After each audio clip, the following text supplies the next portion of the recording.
मेरा संदीप सर से ये क्वेश्चन है कि जैसे हम लोग जब आपकी वीडियोस देखते हैं तो हम लोग मोटिवेटेड हो जाता है कि हम लोगों को गवर्नमेंट से या फिर इन सब फील्ड्स में छोड़ के अपना कुछ स्टार्ट करना चाहिए जिससे देश में एंटरप्रेन्योर्स या फिर जॉब्स बढ़े। फिर हम लोग देखते हैं आप लोगों को कि भाई यूपीएससी में एक ऐसी पावर होती है जो हम करना चाहते हैं वहाँ पे हमको डायरेक्ट पावर मिलती है। जैसे कि मैं अगर एजुकेशन के फील्ड में कुछ अच्छा करना चाहती हूँ तो मेरे पास डायरेक्ट पावर होती है कि हम लोग वहाँ से कर सकते हैं। तो मैं ऐसा मेरे पास ये क्वेश्चन फिर मतलब दोनों में कॉन्ट्राडिक्शन चलता रहता है। ना कॉन्ट्राडिक्शन नहीं चल रहा है ये इसे कॉन्ट्राडिक्शन नहीं कहते, इसे कंफ्यूजन कहते हैं। मतलब एक गोल होता है ना या फिर एक मतलब हमारे पास एक टारगेट होता है कि हम ये काम करने के लिए यूपीएससी में जा रहे हैं। नहीं, सरकार जो कहेगी वो करना है। हाँ, I was about to say that. आपका क्या गोल है? आप क्यों कर, आप नेता थोड़ी है आपकी पार्टी का मैनिफेस्टो थोड़ी है, घोषणा पत्र। आप एक राजपत्रित अधिकारी हैं, गैजेटेड ऑफिसर। आपका जो मिनिस्टर होगा फोन मिलेगा, मैडम जी हाँ ये कस्तूरबा गांधी प्लान में अभी तक कितना काम हुआ जी sir, I give the review in the evening sir. Okay thank you ठीक है मैडम बाय, खत्म। सो आपका कहने का मतलब है कि जो सिविल सर्वेंट बनते हैं या आईएएस ऑफिसर बनते हैं उनके पास कोई पावर नहीं होती? पावर होती है जब तक जनता अपनी पावर नहीं समझती। आज की डेट में इस देश में पावरफुल कौन है? जनता। We the people of India solemnly resolve. Yes sir. ये जनता बेचारी पावर जानती है तो डीएम का ऑफिस में चले जाते हुजूर। इसको बेचारे को पता है, नेता देखा, मेंबर ऑफ पार्लियामेंट देखा, क्या पैर छू लिए, तेरे फूफा है? नहीं भैया नहीं भैया सांसद जी हैं। सांसद जी हैं तो क्यों पैर छू रहा है? तो पावर इस असलियत में इस देश की जनता के पास है। क्योंकि वो जानती नहीं है इसलिए तुमको इनके पास इनको काम करने का अधिकार है। ये है the right to work, the right to implement. लेकिन चूंकि जनता अपने अधिकार को नहीं जानती तो तुम्हें दूर से दिखाई पड़ता है कि यार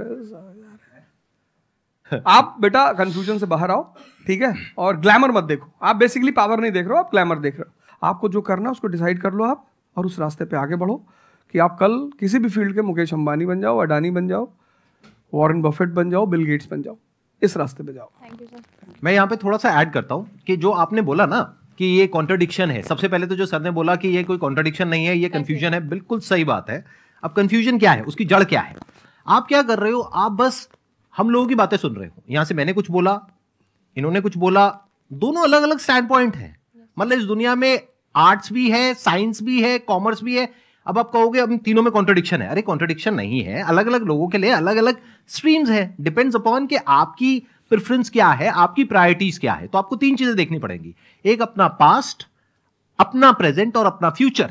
कि पास्ट में आपने कैसा परफॉर्म किया है। अगर आप पढ़ाई में बहुत अच्छे रहे हो तो आपको क्लियर नजर आएगा कि अच्छा मुझे पढ़ाई से रिलेटेड कुछ करना है, तो वहां से रास्ता क्लियर हो जाता है। बट अगर आपके दिमाग में 24 घंटे बिजनेस आइडियाज घूमते रहते हैं, जहां भी जाते हो वहां पे गोलगप्पे खा रहे होते हो, आपके दिमाग में चल रहा होता है अबे इतने पैसे ले लिए, उसमें से इतने का गोलगप्पा, इतने का पानी है, पानी तो इतना फ्री होता है, मेरे से लिया 20 रुपए, ये तो 5 रुपए का काम है, तो 15 रुपए इसके पास में गए, कितने लोगों ने एक दिन में खा लिए, इतने पैसे कमा लिए, व्हाटएवर। अगर इस तरह का आपका माइंडसेट है तो वहां पे एंटरप्रेन्योरशिप, स्टार्टअप, इन सब चीजों का बेनिफिट है। तो हर रास्ता हर एक के लिए नहीं होता है। तो ये आपको कैसे समझ आएगा? अपने पास्ट को देख करके। दूसरा, अपने प्रेजेंट को देखो कि आपके पास में क्या रिसोर्सेज हैं। सोचने से क्या होता है, आपको ये भी तो देखना पड़ेगा आपके पास में क्या रिसोर्सेज हैं। उसके बेस पर आप सोच सकते हो ना। कल को आप कहो कि मैं एक टेलीकॉम कंपनी लॉन्च करूंगी जो कि जियो को कंपटीशन देगी, ठीक है, सोच लो। कुछ नहीं होगा। क्या है पीछे, बैकग्राउंड क्या है, आपके पास में क्या रिसोर्सेज है, how are you going to compete. तो आप फालतू में कुछ भी सोच रहे हो ना। तो यहां पे कॉन्ट्रडिक्शन क्या है, कंफ्यूजन क्या है? कुछ भी नहीं। तो जब आपके रिसोर्सेज ही आपको अलाउ नहीं कर रहे वो करने के लिए, तो सोच क्यों रहे हो? तीसरा, फ्यूचर में आप अपने लिए कैसी लाइफ चाहते हो? जैसे सर ने कहा कि पावर नहीं मिलती है वहां पे सर्व करना होता है। इस गलतफहमी से बाहर आ जाओगे, वहां पे पावर मिल जाएगी। पावर तो पूरी की पूरी एक हिरार्की है, जिस हिरार्की में टॉप पर पब्लिक बैठी है एक्चुअल में, वो हमें पता ही नहीं है। हमारे हाथ में पावर है, किसको वोट करना है, किसको पावर में लेकर के आना है। फिर उनकी पावर के अकॉर्डिंग आगे पावर का डिस्ट्रीब्यूशन होता है, पॉलिसीज का डिस्ट्रीब्यूशन होता है, फिर उसको इंप्लीमेंट करना होता है। तो आपको देखना है कि आपको एग्जैक्टली लाइफ में चाहिए क्या है। कि अगर आपका माइंड है बहुत ज्यादा क्रिएटिव, कि आपको हमेशा दिमाग में आइडियाज घूमते रहते हैं कि कुछ अजीब करना है, कुछ अलग करना है, ये करना है, वो करना है, तो फिर वो रास्ता आपके लिए नहीं है। क्योंकि वहां पे आपके पास में पावर नहीं है, रिस्पॉन्सिबिलिटी है। But once you go in the entrepreneurship space, वहां पे रिस्पॉन्सिबिलिटी नहीं है, वहां पे पावर है, क्रिएटिव, पावर टू क्रिएट। अब आपको देखना है कि एट द एज ऑफ 42, 48 आप किसके जैसा बनना चाहते हो। अगर एक टीचर बनना चाहते हो तो ये रास्ता है।